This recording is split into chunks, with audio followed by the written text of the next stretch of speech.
Rickey Smiley Morning Show. The most funny in the morning. It's the Rickey Smiley Morning Show. Hey, good morning. It's the Rickey Smiley Morning Show, and today is going to be a good day. Let's welcome Pastor Riva Timms, Senior Pastor of the Majestic Life Church in Orlando, Florida. Good morning, Pastor Riva. Well, good morning to you, Ricky. And good morning to the Rickey Smiley Morning Show family. We want to get our day started off right in prayer. Father, thank you for who you are in our lives. We come to you with hearts full of gratitude, awe, and humility. You are the God of mercy, the God of second chances, the God who restores what was broken and brings light in our darkest places. In a world that's quick to cancel and quick to condemn, you remain constant in your love and overflowing in your grace. Thank you, Lord, that no one is beyond your reach. No failure is too deep. No past is too heavy for your redeeming hand. Father, you are the one who says, come, let us reason together. Though your sins are like scarlet, they shall be white as snow. And you do not discard the broken, but you mend, you rebuild. Father, we take this moment as a reminder that grace still wins, that the cross is still enough, that restoration is possible when we come to you with honest hearts. Father, help us right now to be a people who forgive as we have been forgiven, to extend mercy as we have received mercy. And Father, I pray for those under the sound of my voice, those that are lost, that they may return back to you, and those that are wounded right now, we pray that they will rise yet again in your name. Thank you for being a God who restores. And thank you for being a father who never gives up on his children. In the mighty name of Jesus, we pray. And everyone say, amen. Hey, we appreciate you, Pastor Riva. News headlines. Entertainment. Sports. It's the front page on the Rickey Smiley Morning Show. All right, 25 minutes after the hour, y'all got your front page right here. Peters, good morning. Good morning, Ricky. It's Friday, April 17th. Here's what's going on in the news. Lawmakers in Virginia are reacting to what's being called a horrific tragedy. Police say former Lieutenant Governor Justin Fairfax shot and killed his wife before taking his own at their home early yesterday. Leaders across the state are expressing shock, with the governor asking for prayers for the couple's children. Senators Mark Warner and Tim Kaine are also urging anybody dealing with domestic violence to reach out, echoing a message that asking for help is the bravest thing you can do. In other news, President Trump again says the U.S. and Iran may be getting closer to a deal. Speaking outside the White House, he said Iran is now willing to do things it wasn't just months ago. Meanwhile, the UK and France are hosting a 40-nation summit on the Strait of Hormuz with no invite for the U.S. or Iran. And speaking of that back and forth, when pressed about his beef with the Pope, Trump brushed it off with a spin. I'm not fighting with him. The Pope made a statement. He says Iran can have a nuclear weapon. I say Iran cannot have a nuclear weapon. Meanwhile, police in Illinois, to be clear, the Pope never said that. Did not. He never said that. Meanwhile, police in Illinois are investigating a bomb threat targeting the home of Pope Leo's brother. After a search, no explosives were found. Lastly, Ricky, it's Friday, so some of y'all may have a fun weekend plan that might include some libations, but it is also Alcohol Awareness Month, and mocktails are having a moment. Experts say they can be a solid swap if you're trying to cut back, but don't get too comfortable. Some of these drinks are basically just sugar and a fancy glass. So, yeah, still read the menu, that is. For info on these stories and more, go to RickySmileyMorningShow.com. Now, here's a look at sports. Rock T, the sports genius, is in the building. Oh, yeah, man. Let's shout out to the WNBA, man. You know, man, this new collective bargaining agreement is actually getting real good. The players are starting to get paid respectfully, and it will continue to go up from here. Minnesota Lynx superstar Nafisa Collier just signed a Supermax deal 1 year, $1.4 million. Las Vegas Aces four-time MVP Asia Wilson just signed the largest contract in WNBA history, 3 years, $5 million. So we going in the right direction. Speaking of the WNBA, sports analyst Jason Whitlock, the man everyone appears to hate because of his non-filtered, strong opinions, latest criticism of the WNBA draft when the Dallas Wings selected AZ Fudd with their number one pick. Here's his opinion why. Dallas, they went with AZ Fudd, who they dressed up on draft night like a slut, breast out everywhere. Everything the WNBA does is about being on message and being on agenda and about promoting the LGBTQIA plus alphabet mafia. Anything that disrupts the traditional American family is a positive. These type of sexual messaging has no business in sports. This is what makes the WNBA hard to stomach. This dude is deliriously a clown, man. Have you seen the cheerleaders? Oh, come on, man. What are you talking about? Brat, what you got coming up next in the hot spot?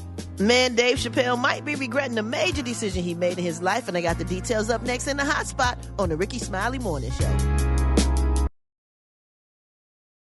Drop it like it's hot. Drop it like it's hot.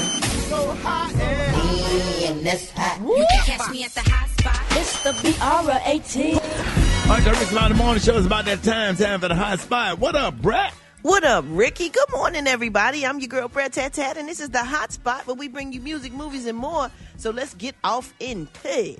Well, y'all, Dave Chappelle says he may be rethinking one of the most defining decisions of his career, and that's walking away from the Chappelle Show. We all love the Chappelle Show, man. The skits and the stuff that he did was so funny, and we still talk about it to this day. Well, he recently revealed that he is now open to the idea of revisiting the sketch comedy series, and this is a notable shift from his previous stance that he would absolutely not bring the show back. So the Chappelle Show aired in 2003, and it quickly became a cultural phenomenon. Dave Chappelle walked away from the show at the height of his success, reportedly leaving behind a $50 million deal. Although he did not confirm any concrete plans for a revival, his openness to the idea has already sparked interest among fans who have long hoped for the return of the show. What y'all think? I know y'all watched it because it was so funny. Do y'all want the Dave Chappelle Show to come back? Yeah, absolutely. I do. Yep. Absolutely. Man, Genius. it was so good. As long as he's the executive producer and he's in charge of his sketches and Yes. what he do, and not somebody back there dictating him that ain't the same or whatever. color. You know, Right. we don't have any sketch shows right now except Saturday Night Live. When you Yep. think about it. Yeah. Yeah. He's got a But lot my left in the que- tank. My question Yes. is, though, why did he regret leaving? Did he say why he regret leaving? I don't think Probably he regret leaving. I think he regret, doing the show, but not being with that particular company. Yeah, I think people miss it. That's probably why he regretted. People keep telling him they wish he will come back. But y'all, wait a minute. Some of the sketches he did, I don't know if he can do them right now. I mean, you know what I mean? Like the slave The sketches. way the are world is hilarious. definitely today, do it. right? He But he would could definitely definitely do it do because it. he could get away with it because Yeah. it's Right. comedy. Yeah. I would love it. I think it would be so good too when he was Prince. Oh my Oh, God, that was the best one. Oh no, Rick James. Rick James. James. was the best. I mean, Rick James. That was the best. Oh my God. All right, y'all, we got some breaking news. Oh my goodness. Platinum selling artist David is officially in police custody after being arrested in connection with the murder of the 15-year-old Celeste Rivas. Did I say the last name right? Or should I say Rivas?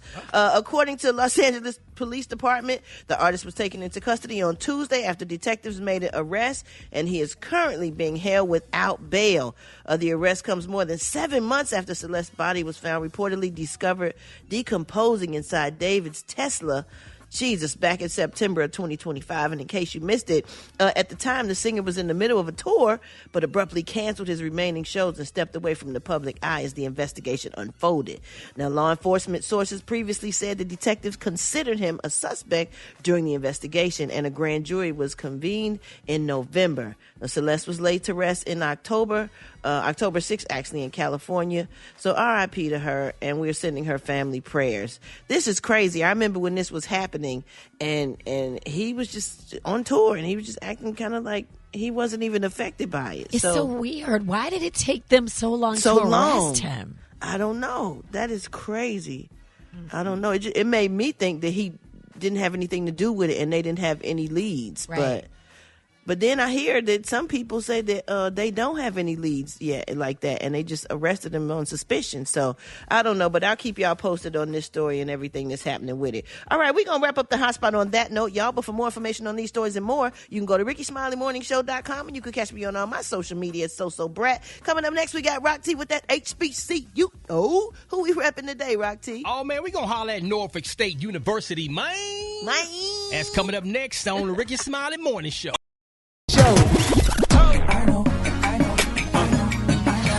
Now you know. And if you don't know, now you know. HBCU, Oh, yeah, baby. It's about that time. Rock T in the building. HBCU, we gonna always put a spotlight on our heroes and sheroes that attended or currently attend our historically black colleges or universities. We got a special one today because we got to highlight Norfolk State University out there in Norfolk, Virginia. Established in 1935, home of the green and gold Spartans. Shout out to the Spartan Legion marching band. What up, though? It's going down. Oh, can we shout out to Dr. Javon Adams Gaston? At the time of this HBCU, she serves as the 7th president of Norfolk State University. Let me see if I can just browse through a couple of her highlights and accolades, because if I went through all of them, we'd be here to midnight, doggone it. Dr. Adams Gaston advocated for increased financial support for the benefit of students, faculty, and staff, and the stability of the institution. Dr. Adams Gaston was pivotal in securing a $40 million gift from philanthropist Mackenzie Scott, the largest single gift in NSU's history. Oh, let me keep going for a second. She led and secured grants and partnerships from corporations such as Microsoft, Netflix, Apple, IBM, and others. Oh, do you want me to keep going?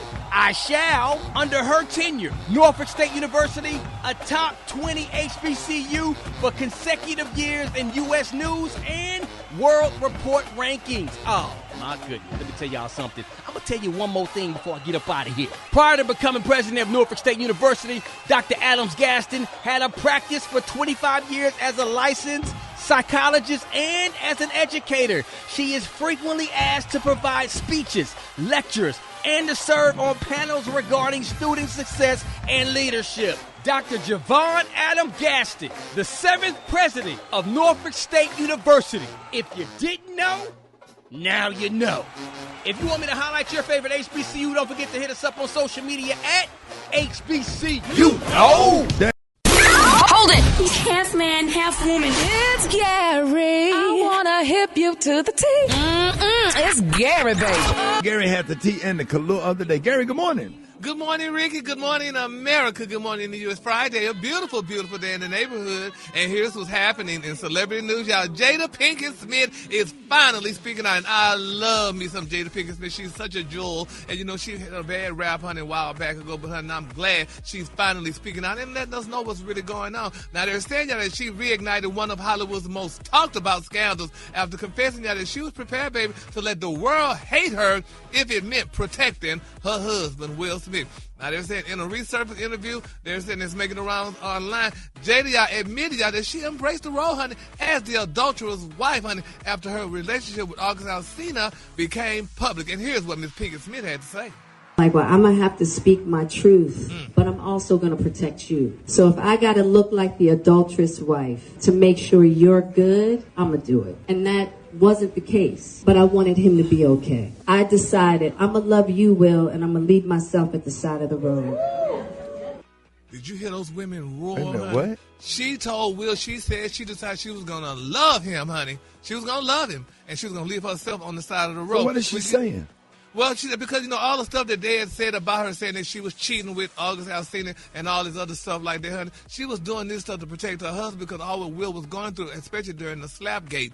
So she said, honey, she just, you know, she just took the rap. And that's what a real woman does, honey, when she stand by her man. You know, a country music singer wrote the song, Stand By Your Man. And Miss Pinkett Smith stood by her husband. So that's a good thing, and now she's letting the world know about it. So she loved Will. And, you know, when they were going through that separation or whatever, I think they were just keeping low because she just didn't want all that flack, and she didn't want Will to go through so much what he was going through that the world was putting him through. So congratulations to Miss Jada Pinkett Smith, honey. She's a real woman, and that's what most women need to do, stand by their man and men.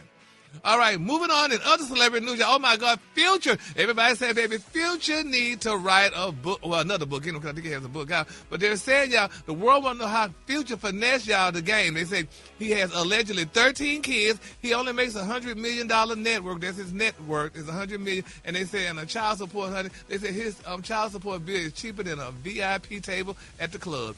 Now, they're saying, y'all, the guy, honey, according to MTO, said that Future has been, people have been digging, honey, into the dockets, and the numbers are staggering, y'all, despite his net worth of $100 million and a recent, y'all, listen to this, $70 million publishing deal. Now, they said the rapper, y'all, has managed to keep his court-ordered child support payments surprisingly low.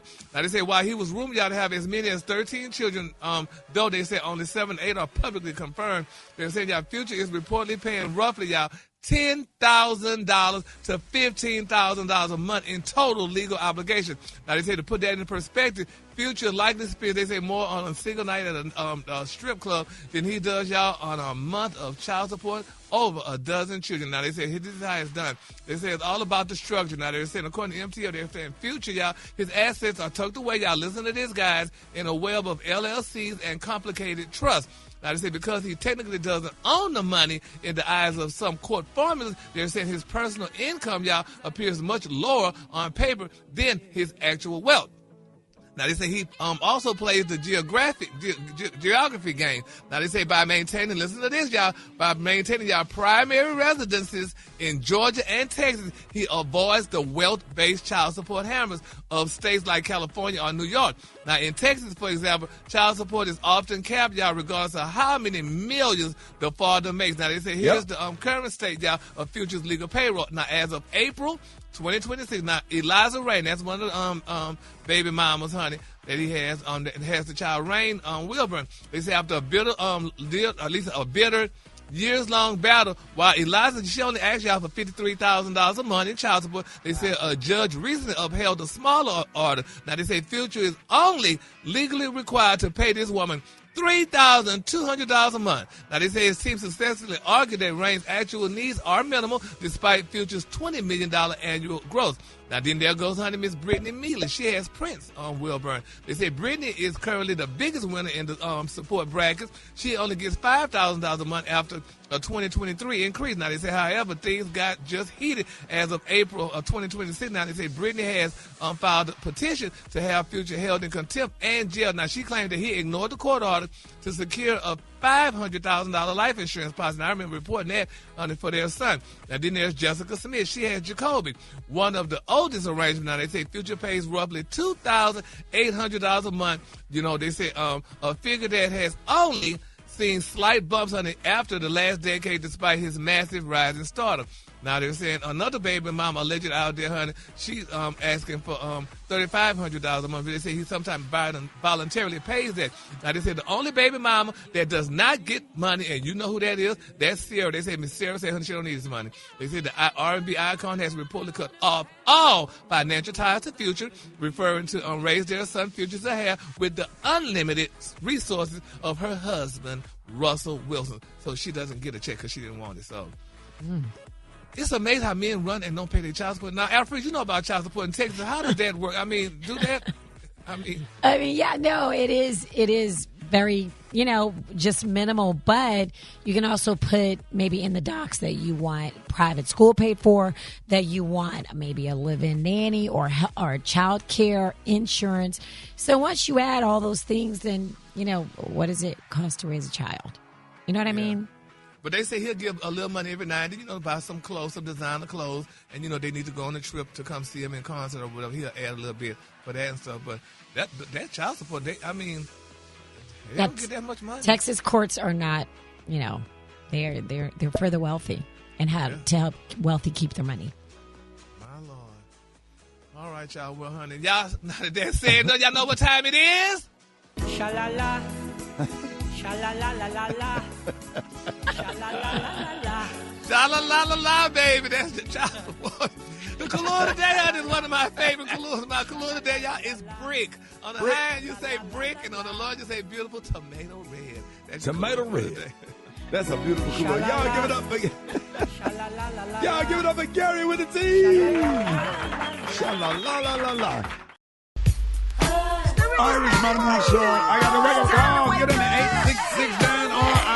866-9-RICK-85. Here we go. Here we go. Wake up, wake up, wake up. It's time to get yourself together. Get it together. You up this morning, so you in your house shoes up would be better. Wake up, wake up, wake up. Encourage each other and be productive. Come on. Rickey Smiley Morning Show. Wanna know where you calling from? So come on and tell us and just wake up.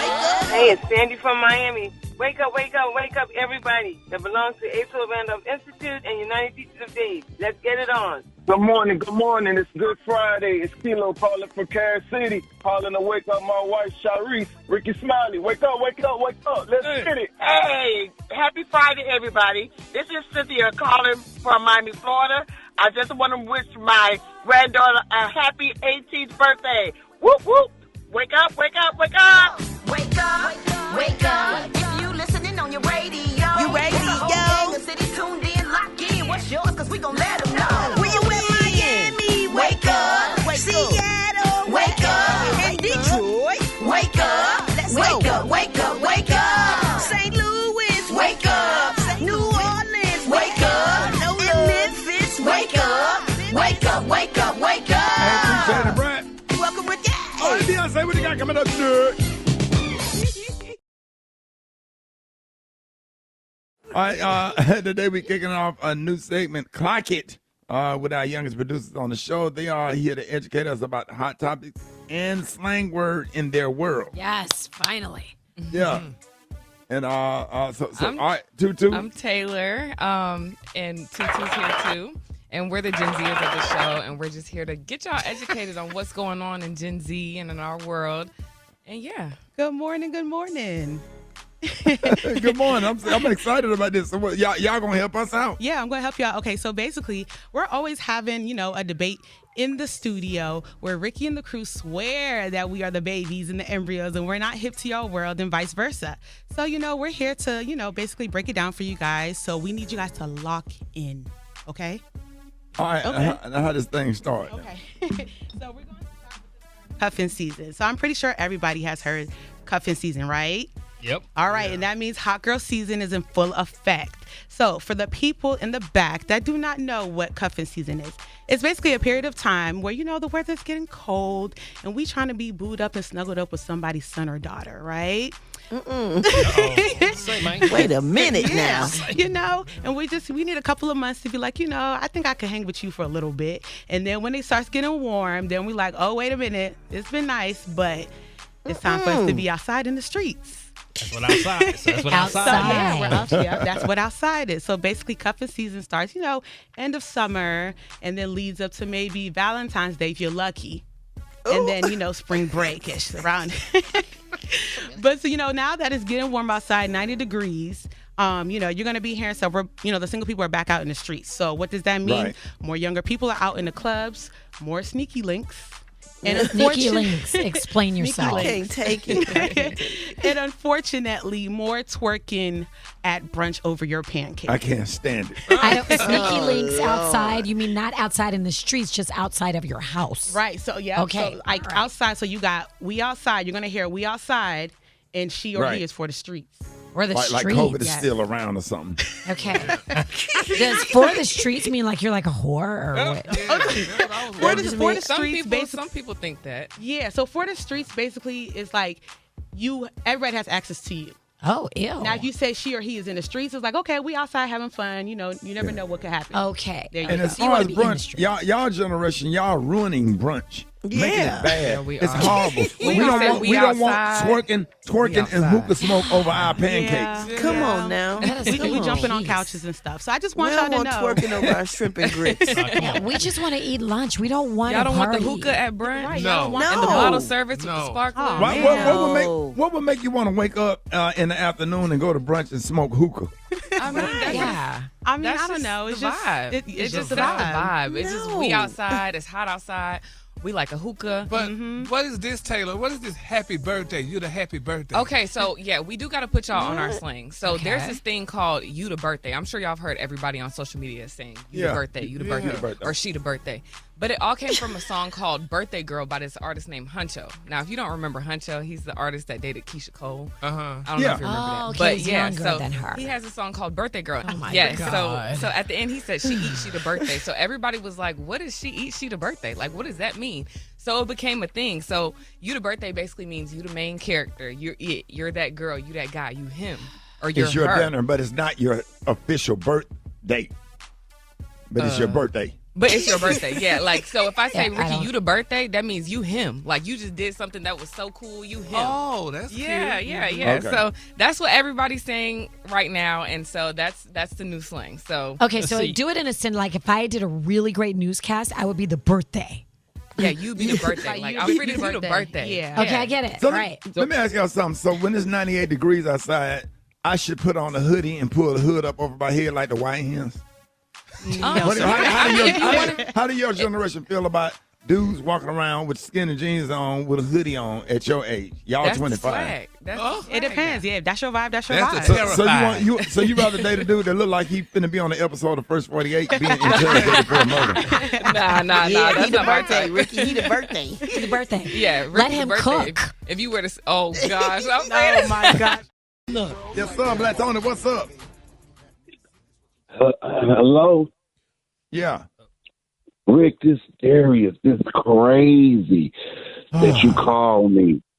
That's crazy that you Called us. I me don't think we right. called you. You called us, didn't Yeah, it worked either way. This, that, or not that.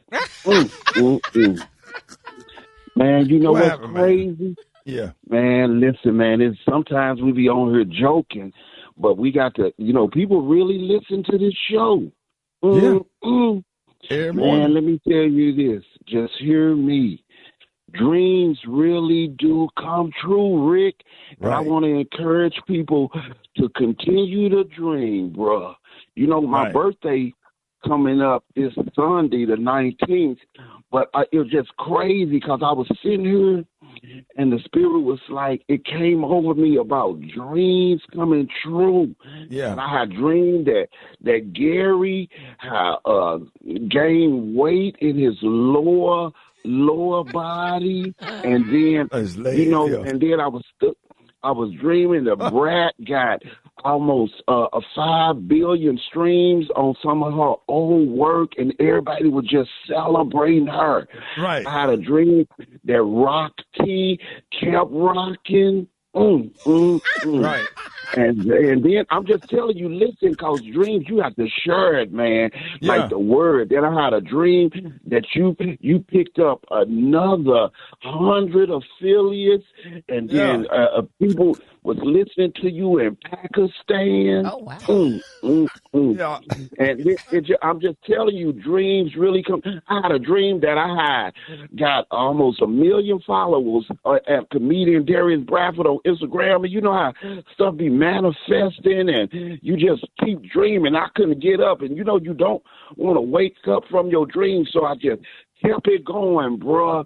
Yeah. And it just led people to remind them to keep dreaming. You gotta keep dreaming. And then here go the put the I don't know what's on the top of the cake. What is it? Yeah. Icing. Okay, this what did it. Wow. Then I dreamed. That's why we got confused when you first called. Yeah. I dreamed that y'all called me. Yeah. And then I got up so ready, and I was at work, right? And then everything was going right. They came and handed me a check, and then I dreamed that I went to the bank and cashed that check. It went straight through, bro. Yeah. Celebrate my birthday, and then that's crazy. And then the dream just kept turning. Right. Now, what all they got to do with you not coming to work? Oh, the last part, I dreamed that I had already been to work, and I was back at the house. I woke up. Let me show you how dreams and God is. I woke up while I'm at this house, just like I dreamed. Oh, my God. Silly. Dreams do come true. And I'm going to tell you what rhymes with that. You want to know what rhymes with dreams do come true? What rhymes? What rhymes? What y'all about to do? The Rickey Smiley Morning Show, baby. Hold it! He's half man, half woman. It's Gary. I wanna hip you to the T. It's Gary, baby. All right, y'all. 6 minutes after the hour. Happy Friday. Gary has the tea in the Kahlua today. What up, Gary? Good morning, Ricky. Good morning, America. Good morning to you. It's Friday, a beautiful, beautiful day in the neighborhood. And here's what's happening in celebrity news. Y'all remember on yesterday, y'all, I reported y'all that gospel's great. Her name is Tina Campbell and her husband have filed for divorce, y'all. Well, now it's being reported, y'all, that those shackles are off. And they're saying, y'all, that Mary, Tina Campbell, you know, we all know they're heading for divorce, but they say it looks like the praise reports, y'all, have officially turned into legal filing. Now, according to MTO, they confirmed that Glendon Teddy Campbell has officially pulled the plug on his nearly 26-year marriage to gospel powerhouse Miss Tina Campbell. Now, according to the court documents filed in Los Angeles court on Monday, they're saying that Teddy cited usual irreconcilable differences, but they're saying, honey, the streets and those that are close to the drummer are whispering, y'all, that the differences were as much about the ballot box, y'all, as they were about the home, honey. God, this is talking. They said the filings revealed that the couple actually separated back in June. They say meaning that they've been living separate lives for nearly 2 years while keeping up appearances. Now, they said the kids, Teddy is asking the court for visitation and the money. He's also asked that spousal support be determined at a later date, though the documents suggest that they have already handled most of their property divisions privately. Now, they say while the world remembers back in 2014 the cheating scandal where Tina famously admitted that she wanted to destroy Teddy after his infidelity, insiders told MTO that they never quite recovered, from that very public support of Donald Trump. Now, they're saying as a strong Christian and vocal Democrat, they say Teddy reported, y'all, found Tina's 2017 open letter where she stated that her faith led her to support Donald Trump, a low point, y'all, that they couldn't pray away. Now, they say with the current political climate in 2026 heating up, those old wounds, y'all, apparently reopened. And somebody said, quote, it just wasn't about one vote. Source close to Teddy said, they said it was about the fallout. They're saying that the fans turned on her, the industry looked at them differently, and Teddy, y'all, was the one, honey, often left holding the bag at home while she defended her stance. Now, they say it created a divide in their house that faith alone, y'all, couldn't bridge. Now they say Tina 51 and her sister Erica, honey, redefined gospel music back in the 2000s, but it seems, y'all, that Tina is now entering a solo season that she didn't plan for. Now, Teddy, y'all, has played, for the likes of Jay Leno and American Idol, and is reportedly, y'all, looking for a peaceful exit. But they're saying, y'all, that the Trump supporter label still following Tina. The court of public opinion is already in season, y'all. Isn't that sad? I mean, and people were talking about that, but I didn't.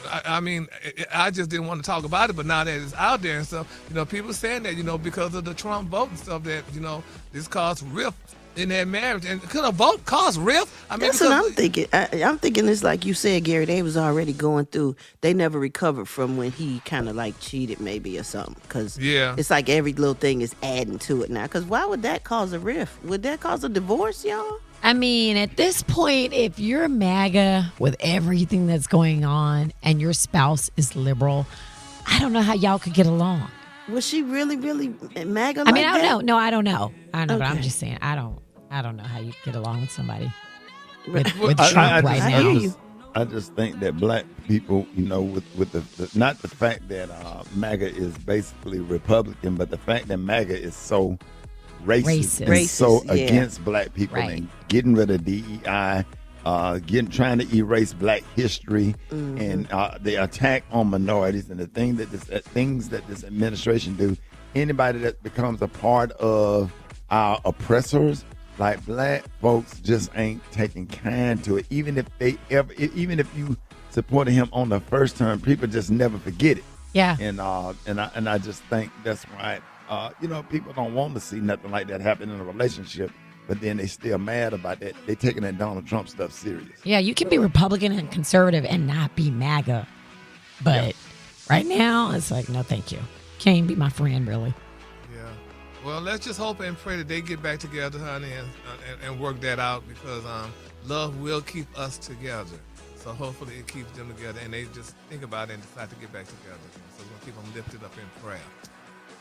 So we're going to definitely keep them lifted up in prayer. All right, moving on in other celebrity news. Y'all, Tiger Woods, baby, they say he is fighting, honey, to keep his prescription drug records private as prosecutors continue building their case following that March DUI. Now, according to court documents filed Wednesday, they said Mr. Woods' attorney, Douglas Duncan, honey, objected to a request, y'all, from prosecutors seeking access to the golfer's pharmacy records from Lewis Pharmacy, y'all, in Palm Beach, Florida. Now, they're saying Mr. Duncan argued that Woods has a constitutional right to privacy regarding his medical information. He said, quote, "This right is admittedly not absolute should the state show the relevance, y'all, of the records to its criminal investigation and thus warrant intrusion into Mr. Woods' privacy," Duncan said. Now, they said prosecutors want details about Woods' prescription between January the 1st and March the 27th, including how many times they were filled, the dosage amount, and the number of pills, and many instructions, y'all, that came with it.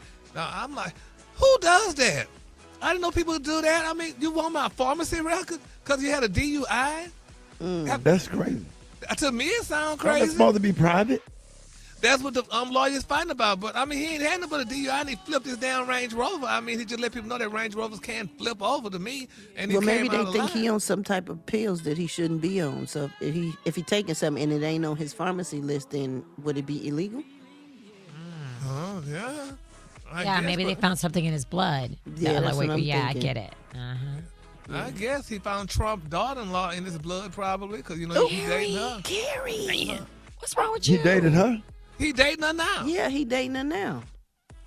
The daughter-in-law? Yes. Yeah. Which daughter-in-law? The one he dating, the Trump girl.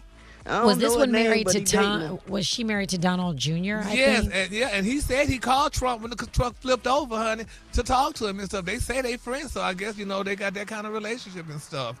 So, but I don't see what your pharmacy got to do with you flipping over your Range Rover and what have you, you know, and you didn't kill nobody and he didn't get hurt or whatever, but they want his records, so, honey, y'all make sure y'all keep y'all records private, honey, because could you imagine they finding your records, honey, you got STD pills and What stuff. about HIPAA? HIPAA don't protect you from that? Huh? Yeah, HIPAA well, HIPAA laws. does from the hospital. I know when you're in the hospital, it protects you from that, but I don't know if it does when you're out and stuff. So, but Oh, Lord. so Okay. it's something, honey. So y'all just be careful, honey, when y'all driving and if you flip over or something, honey, because they will request your so, now it's time for Sha-la-la. Sha-la-la-la-la-la. yes. The color today, honey, is one of my favorite colors. On the high end, you say brick, and on the low end, you say beautiful tomato red, honey. That's your color for today. Tomato red. That's a beautiful color. Happy Friday, Gary. Yes, happy Friday, shalala. Oh, and Ricky, yeah, thank you for doing your uncensored last night. It was really nice. I really appreciate enjoyed it. And all of our pieces on there, too, so congratulations. Appreciate it. Thank you, Gary. Y'all give it up for Gary with a T one more time. Did you see that post? People are talking. Here's what's trending on the Rickey Smiley Morning Show. All right, y'all, this week is Black Maternal Health Week, and today we are joined by the founder of For Kira for Moms, an organization fighting to end preventable maternal deaths and to make sure that no family has to go through the loss that he experienced. Y'all, please welcome Charles Johnson IV. Good morning. Good morning, man.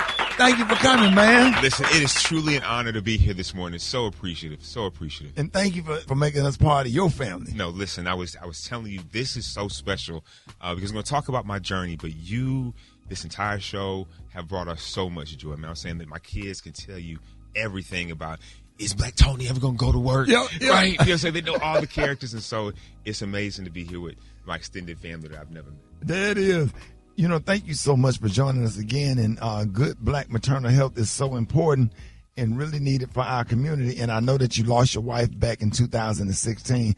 And my condolences to you and your family during a C-section while she was giving birth. Can you briefly share the story with us? Absolutely. Let us know. Yeah. Absolutely. So we talk about my wife, Kira, man. You know, I was lucky enough to meet a woman that absolutely changed my life. I always wanted to be a dad. So we welcomed our first son, Charles V. We just started talking about how cool it would be to have back-to-back boys. We found out we were pregnant with Langston. On April 12th of 2016, we went into Cedars-Sinai Hospital for what we expected to be the happiest day of our lives and walked right into a nightmare. She was allowed to bleed internally for more than 10 hours while myself and my family begged for them to do something. And what I didn't understand at the time is I really thought she was an anomaly. But what I learned is that right here in the United States, we are the most dangerous country in the industrialized world for mothers to give birth. And then we take a little deeper, which is why we're here right now, is African-American mothers are dying at rates 3 to 4 times as often as white mothers. And so I didn't know what I could do. Why is that? It's a great question. The thing is, we have to speak truth to power. In certain instances, the greatest risk factor that these women are facing is not race, but racism. And the role of implicit bias and the inability of care providers to see them the same way they would their sister, their mother, their wives. Wow. Oh, my gosh. Let me, and I'm so sorry for your loss. My grandmother, my maternal grandmother, died also of childbirth, but we're talking 80 years ago, and we're still dealing with it. I just want to ask you, do you feel every woman on this show, well, the women on the show have all had children. I feel like they feel like we can deal with pain more. So when I went in to have a C-section, I was like, listen, I don't want to feel pain. I want you to take care of me like you would take care of your sister, your aunt, your whoever. And I just feel like we don't have a voice. Do you think there's some truth to that? Absolutely. And what we have to understand is you make such an important point. But the reality of the situation is this is multi-intergenerational. This is something that's been systematically happened over the course of hundreds of years, back to Anarcha, Lucy, and Betsy, who were the original mothers of gynecology. And the dark underbelly is that Dr. Marion Sims performed these operations on enslaved black women.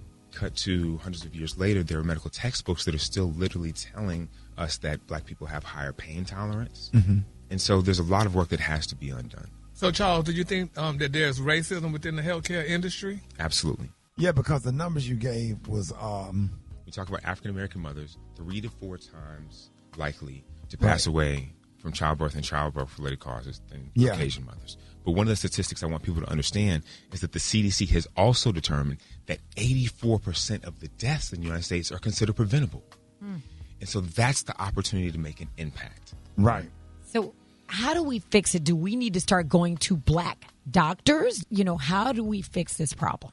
Yeah, so that's a great question. So I think that there are both clinical and non-clinical approaches to address this, right? And so everything from legislative actions. We've been fortunate enough just 2 weeks ago where we reintroduced a package of bills called the Maternal Health Momnibus, right? 14 pieces of legislation so people can reach out, call their congresswoman, their senator, and ask them to support it, right? I do think we need to have conversations about all of the available options with the difference between midwifery, doula care, clinicalized birth and be able to have the resources and tools we need to make educated decisions on behalf of our Man, when I tell you this is so concerning. So, Charles, for everybody listening right now, especially men, so what's one thing they could do to support black maternal health, not just this week, but moving forward? Yeah, absolutely. And thank you for bringing up the role of men. One of the things that's a critical part of our theory of change, Gary, is that if we want to improve maternal health outcomes quickly, one of the things that we can do is make sure that men, fathers, and non-birthing partners are informed and empowered with the tools they need to support and advocate, right? So we developed a program called For Cure for Dads. It's a free app available to anybody, and it'll help men understand all of the various challenges across their pregnancy journey. When did you realize something was wrong, and what was the resolve of your case? Yeah, I actually first realized something was wrong about 2 hours after Kira gave birth. And I was actually sitting by the bedside, and I actually noticed blood in her catheter. What we determined through the California Medical Board's investigation, this was the epitome of what is a preventable death. Yeah. And so what we've worked for is not just transparency and accountability for what happened to Kira, but transparency and accountability for hospitals across the country. And so one of the things that I'm proudest of is that Kira's story became the catalyst for a federal civil rights investigation into this hospital. Not just about their accountability for my wife, but every single mother of color that had come through those doors. This fight is about so much more than myself.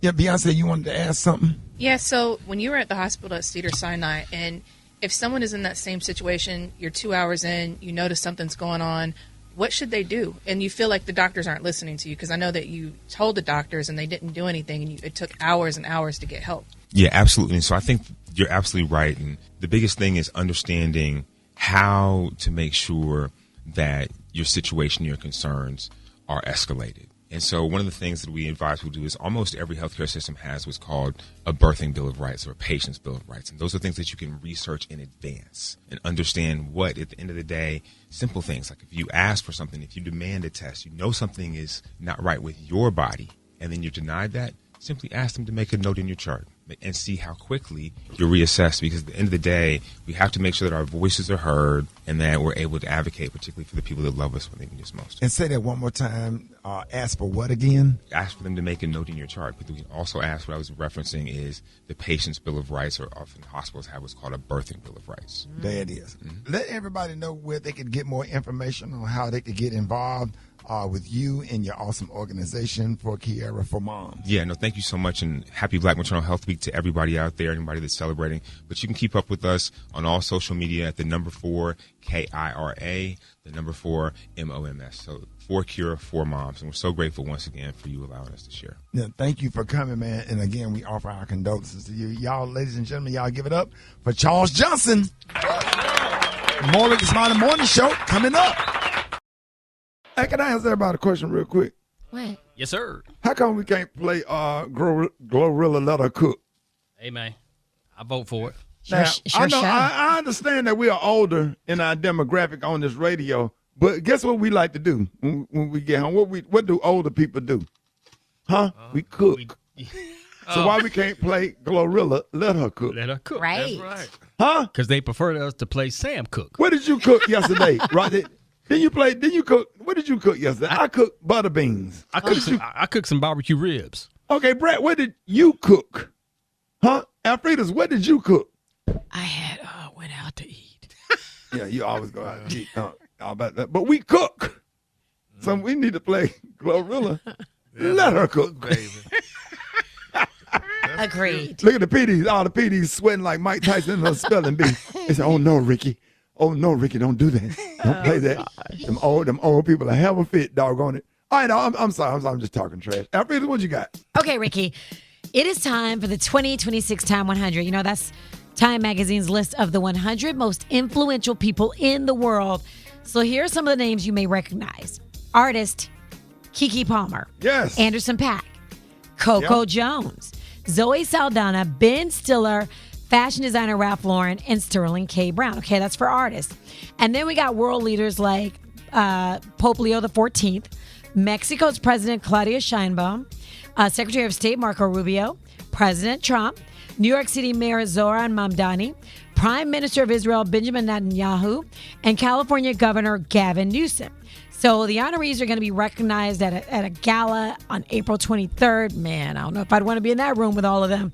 But who would you say, Ricky, is your top person on the list? Who should it be? Is it one of these, or should it be somebody else? Well, you know, of course, I love Keke Palmer or whatever, but I really love and respect the Pope and Gavin Newsom. Yeah. For the stand that they're taking against this corrupt administration. Right. You know what I love? I love the stuff I'm hearing about New York's Mayor Mamdani, because he'll show up at tenant meetings. He's trying to keep people's rent down. I mean, I don't know if he's going to be able to do it, but he seems like a real people's mayor. So I kind of like his, style. Brat? Is that you talking about the mayor of Miami? No, New York City mayor. New York City mayor. Okay, yeah. If I'm going for somebody on the list, it would be Anderson .Paak or Keke Palmer. Yeah. For sure. I'm surprised Snoop Dogg ain't on that list. There's so many people that seem like they missing on the list. Yeah, they snubbed some people. For sure.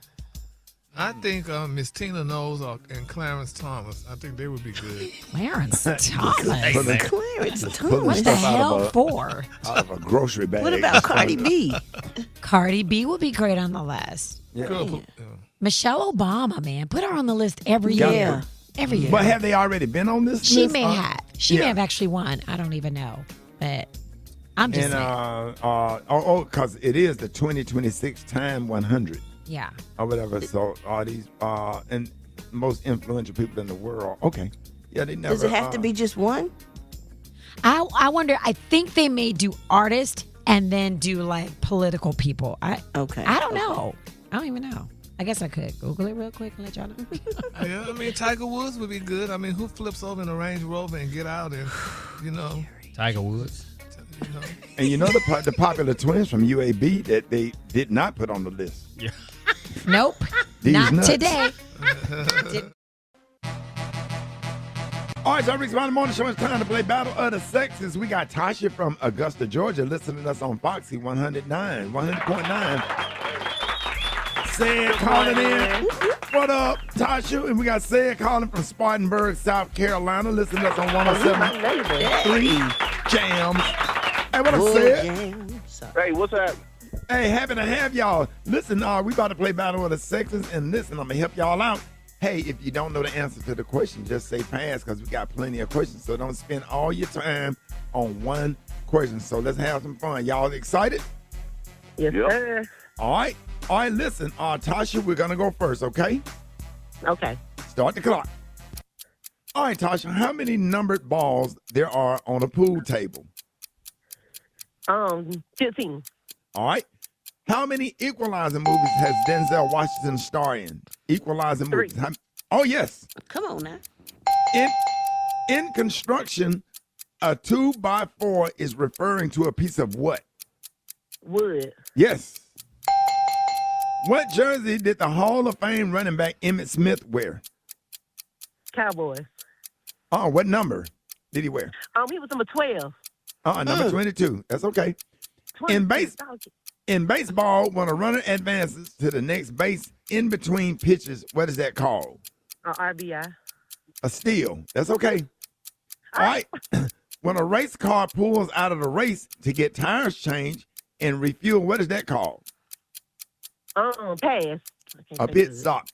All right. Yeah, name the Army soldier doll that was popular with the boys grew up in the 70s and the 80s. Joe. Yep.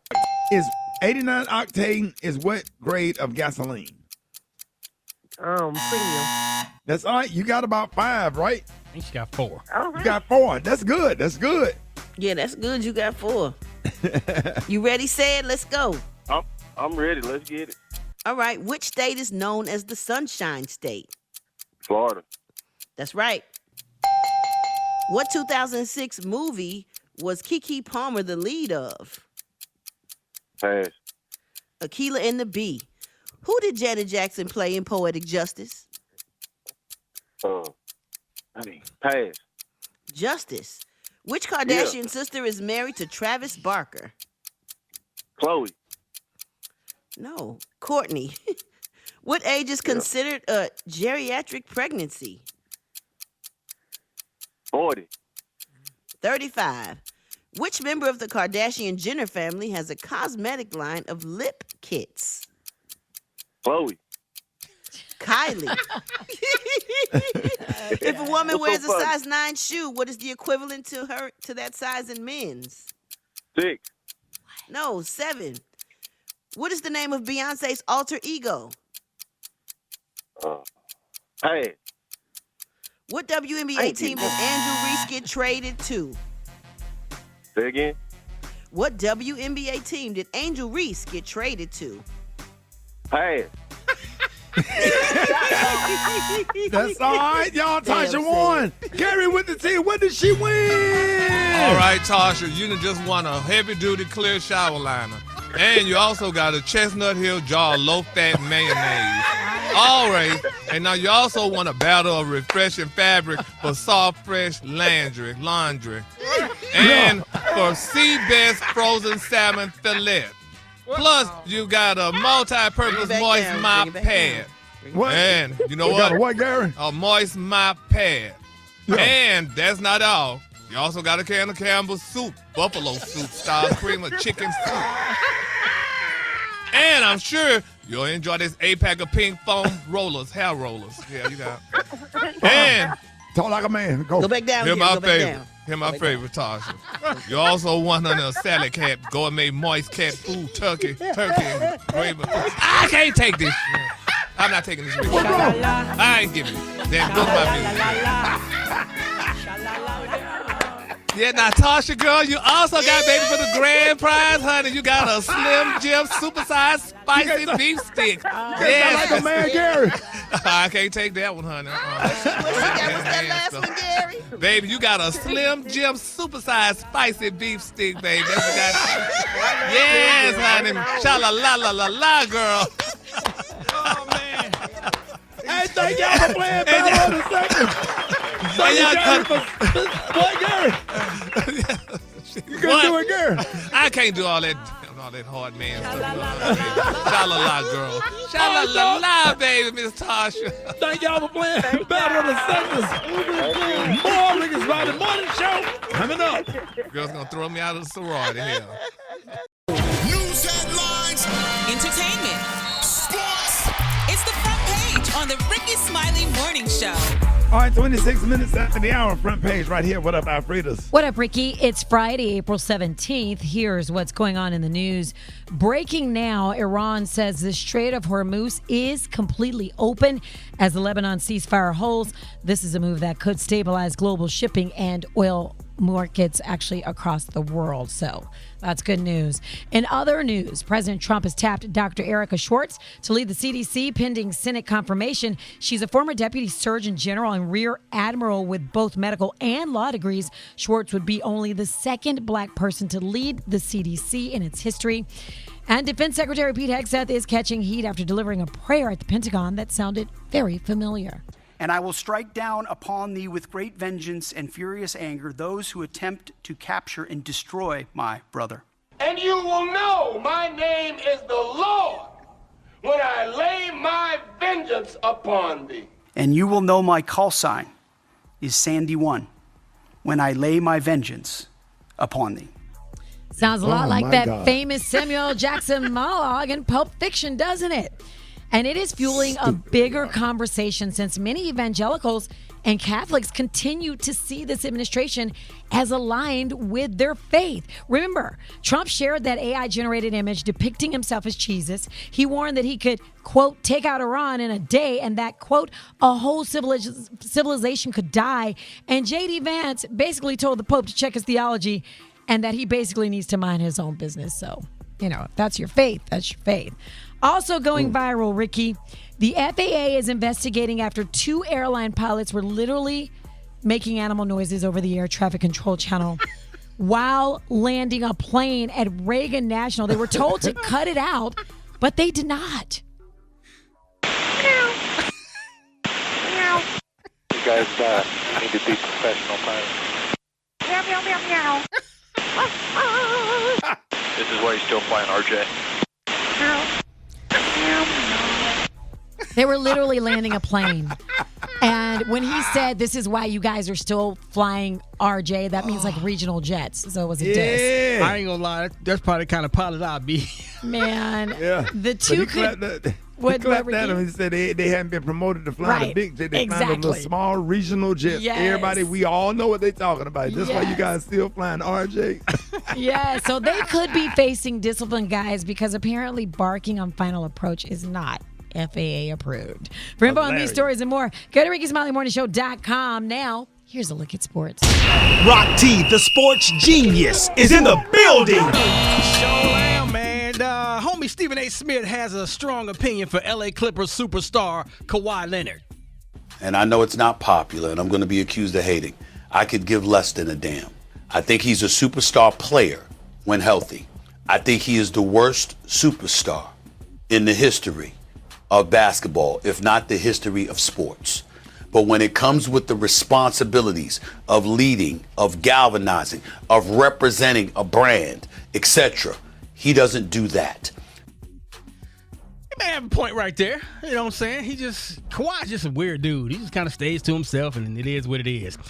Shout out to the WNBA, man, because this new collective bargaining agreement, the players are starting to get paid respectfully. It is continuing to go up from here. Minnesota Lynx superstar Nafisa Collier just signed a Supermax deal 1 year worth $1.4 million. Las Vegas Aces and 4-time MVP Asia Wilson just signed the largest contract in WNBA history, 3 years, $5 million. And sports analyst Jason Whitlock, he's at it again, the man that everybody loves to hate. He has a strong opinion. He's Mr. Clickbait, man. Latest criticism on the WNBA draft. Dallas Wings selected AZ Fudd with the number 1 pick, and his opinion on why. Dallas, they went with AZ Fudd, who they dressed up on draft night like a slut, breast out everywhere. Everything the WNBA does is about being on message and being on agenda and about promoting the LGBTQIA+ alphabet mafias. Anything that disrupts the traditional American family is a positive. These type of sexual messaging has no business in sports. This is what makes the WNBA hard to stomach. That's crazy. Why can't you just say, congratulations, AZ Fudd, for being the number 1 pick? And keep it moving. There it is, man. I mean, you expect that from him. Yeah, come on, what you man. expect. Follow me on social say media. Something nice, we would be surprised and shocked. Very shocked. There it is. Well, Brat got the hot spot right now. The hot spot. Drop it like it's hot. Drop it like it's hot.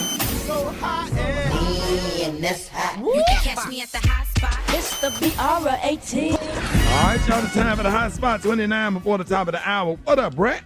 What up, Ricky? Good morning, everybody. I'm your girl, Brat Tat Tat, and this is the hot spot where we bring you music, movies, and more. So let's get on off into it. Well, y'all, Akon has confirmed that he practices a poly lifestyle, meaning he is only openly involved with multiple women at the same damn time. Well, during a recent interview when he was asked whether he believes women can also have multiple partners, guess what Akon replied? You believe in polygamy, right? Yeah. He said absolutely not. So can a woman have multiple partners or just you? Absolutely not. No. Respectfully, it doesn't work that way. I think sometimes, only in America, they kind of get it twisted where women feel like they're equal to a man, and you can kind of compare the two. You really can. Because I'm going to tell you one thing that changes the game. A woman can only have 1 baby a year. A man can have 1,000. There's a reason for that. Like, we are supposed to populate. That's our purpose and role in life. That's nature. Oh, my God. You're supposed to be a good father to the children you have. I don't know about just populating. It takes a lot more, to me, in my opinion, than just populating. What you think about this, Alfredis? This is insane. There are so many things that are in nature that we don't do just because it's, I mean, is he serious? Wow. Right. Unbelievable. So, I mean, yeah, men can populate, and that's cool, but are you taking care of all of those children that you populate? And that's the most important part. Say nothing about all the giraffes that's got baby giraffes by other giraffes. See? True story. Their lifestyle is a little different, Ricky. I mean, it is a little. Yeah. Slightly. Rock T, what you feel about this? Oh, no, I don't agree with that. I like Akon's music, but you got to remember where he's from. Now, he's from, and that's what, right. Exactly. So where it's okay. There you go. So you can, it is what it is from his perspective. Exactly. But a puppy have more than one puppy. Again, but why haven't nobody bought a giraffe on the morning show? These are animals, you guys. We're not animals. Why the random giraffe? giraffe? Start trying to make men look like animals. You know what? Jeffrey the giraffe. You know what? We're gonna move on from it because y'all always take everything so far left. Yeah, I'm sorry. I apologize. Yeah, okay. It's not the birthday, but what's the slang birthday? It's your birthday. Not your birthday. You're not the birthday. Oh, yeah. You're not the birthday. Okay. All right, y'all. Moving on. J. Cole has made his debut in the Chinese Basketball Association over the weekend, playing for the Nanjing Monkey Kings. He played for. It's the Nanjing. He played for the Nanjing Monkey Kings. Okay. That's what it say. It ain't me. He played for about 8 minutes. And even though he didn't score, the crowd showed him major love with a warm ovation. Now, J. Cole revealed his run with the team has been cut short, but it's not because of his performance. According to him, it all came down to a visa issue. And he said he was originally scheduled to play in at least 3 games, but delays in the work visa process meant he was only able to play in 1 game before heading on back. However, he said he is so grateful for the experience, adding that the team welcomed him with open arms and truly enjoyed his time there, even if it was brief. So congratulations go out to him. I mean, I don't know too many people that go play for the Nanjing Monkey Kings. And that's it. The Nanjing. That's what it's called. So I just wanted to show some respect and put some respect on on their culture. It's the Nanjing. You have to say it with that oomph. You know what I'm saying? That's right. Yes. I may look for you, Nanjing. Oh, my God.